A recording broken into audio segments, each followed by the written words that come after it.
You guys ever pay too much for something, think it's a good investment, think it's a good product and a good brand, just to get it home, find out it sucks and you can't return it? We're going to talk about that today. All right, guys, what's going on? Mike here. Today I wanted to show you guys our purchase of the Yakima 4-bike full swing hitch-mounted bike rack. Now, in theory, this is an excellent bike rack. It's a good design as far as the build quality and features, but it lacks one major function, and that's to actually carry 4 bikes. Now, the way it's designed, you have these adjustable, mounting points, and I figure between the adjustable mounting points and the big, long, frame of this thing comes out pretty far. There's room for 4 bikes. And hey, it's called a 4-bike carrier. But here was the problem. We would mount a bike, and I'll grab just one bike as an example. So you'll see right there. And so you'll see right here, the geometry of frames now. So I think when this was designed by the engineers, they went with the understanding or the assumption that all consumers had a bike frame with a straight across bar. If there was a straight across bar, I think this would hang level and it would allow us to maybe alternate positions and actually stack 4 bikes up in here. But because of the geometry of most modern mountain bike frames and a dropped bar, it puts the bike rack in a position where derailleurs are crashing into wheels and wheels are crashing into frames, pedals getting locked into each other. Now, I know that can happen with any bike rack that you hang or have a hanging style bike rack, but in this case, the surface area is not long enough to cover all 4 bikes, and the geometry of the bikes makes it extremely difficult to mount 4.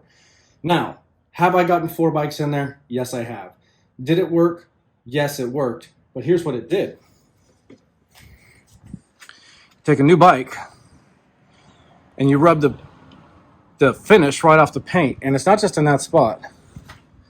It's also up here where other bikes were running into it. And so, I don't know you guys, but I spend a lot of money on mountain bikes. They're not the most high-end in the world, but they're not cheap. And I don't care if you bought a $150 Walmart bike, you don't want to scratch it up all over each other because you bought a nice bike rack and it's not engineered well enough to actually do what it says it does. Huge problem with this is it doesn't carry 4 mountain bikes effectively. Now, if you have maybe straight bar framed bikes, or maybe if you have all kids bikes, that may work in that scenario. But these have, 30-inch tires, fairly beefy tires, wide handlebars like mountain bikes have now. And so for this type of setup, even with, it's 2 adults, so my wife has a Trek Roscoe as well. We'll put our 2 bikes on, and then the 2 kids Trek bikes, but they're kids, they're 24-inch bikes. And we got all 4 to fit after about an hour of cussing, bloody knuckles, and bike scratching. Did a road trip up to Jackson Hole in Wyoming. Came back and had all these scratches all over the frame and all over the bike. With that said, there are a couple good things about this that I'll go into right now. So one is, there's an internal cable locking feature that's built into it. So it's hidden right here in the back. It just kind of tucks into the frame. Pull it out. Go over all your bikes. Pop it into there. It comes with a key. And you can secure your bikes if you go into a store or leave your bikes, on the vehicle for anything. Additionally, they designed a good swing system. It swings out. I can't do it here because it's going to hit the garage door. But it does swing all the way out, and it allows you to access the back of your vehicle. We go camping in our van a lot, and we might go out for a weekend on a short trip, and the van's perfect. We can sleep in it, have food in it, but we got to keep our bikes out of the van so we can actually sleep in the van, and the bike rack is perfect for that.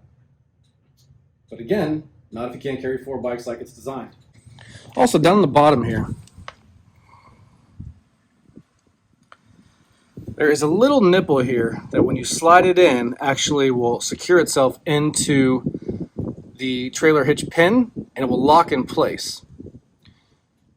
Then, if you turn this, turn, it's got a built-in proprietary wedge that will get bigger and bigger and bigger as you tighten this, and it'll take out any play in the hitch, which is a very nice feature. We really like that. Once you've got it secure as you can, and you've got it locked in place, you use your key, the same as the cable lock key, and you can lock it in position. So far, so good.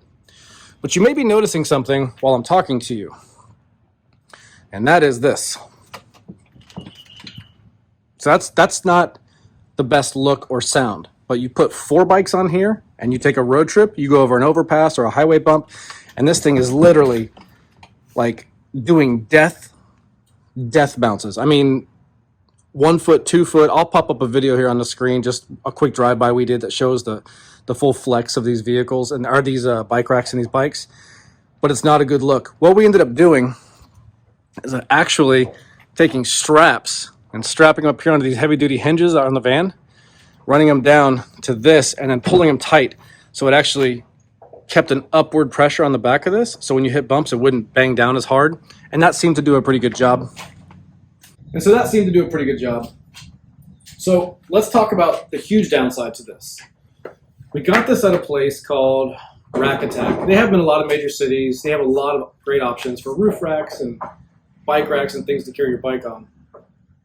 But they have a bad return policy. The return policy, first off, we paid $600 for the rack, $599. It's a lot of money. Well, when it didn't work, we called Rack Attack and said we'd like to return it because it doesn't hold 4 bikes and it was bouncing too much and scratched our frames. And we were literally told that if it's been used, they can't return it. Well, how else do you find out these things don't work? So, not the best return policy from Rack Attack and not a good design from Yakima. Yakima, I don't know what it is. So, if you're in the market for a 4-bike carrier, I would suggest staying away from hanging styles. We did our best to find a hanging style and it just didn't work. I would say go with a 4-bike platform. You'll probably go with like a Kuat or something, get a 2.0 and then a 2-bike extension. You can carry your 4 bikes in a much more secure manner. As far as flexing and bouncing, I don't know if that still happens on the Kuat, but in today's case, this Yakima 4-bike full swing was not a winner at all. And I would not recommend getting it unless you have straight bar frames or smaller bikes that you know you can fit, or maybe you have 3 bikes and you don't want to cram them onto a 2-bike carrier. This would be great for 3 bikes, but not 4 like it's marketed for.